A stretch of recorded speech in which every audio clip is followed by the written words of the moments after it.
Hello மக்களே, welcome to சொசைட்டியில் பெரியாரை ஹேட் பண்ணுறவங்க நிறைய பேர் இருக்காங்க.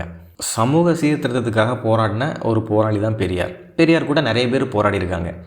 ஆனால் இன்றைக்கி நிறைய பேருக்கு பெரியாரை பிடிக்காததுக்கான ரீசன் என்ன அப்படின்னா, எல்லா விஷயத்தையும் பெரியார் மட்டும்தான் பண்ணார் அப்படின்னு சொல்கிறதுனால நிறைய பேருக்கு பிடிக்கிறது இல்லை.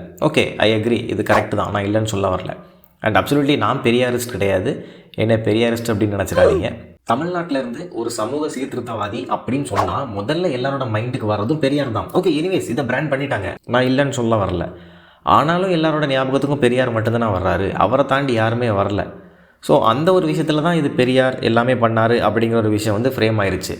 ஒவ்வொருத்தங்களுக்கும் ஒவ்வொரு பெர்செப்ஷன் இருக்கும். அதே மாதிரி சிலருக்கு பெரியாரோட பர்சனல் லைஃப் மோசம் அப்படிங்கிறது மாதிரி கூட சிலர் ஃபீல் பண்ணலாம். ஸோ என்ன தான் பெரியாரோட பர்சனல் லைஃப் மோசம் அப்படின்னு நீங்கள் நினச்சாலுமே அவர் கொண்டு வந்த சேஞ்சஸை இல்லைன்னு சொல்லவே முடியாது. ஏன்னா அந்த சொசைட்டியில் தான் நம்ம வாழ்ந்துட்டுருக்கோம்.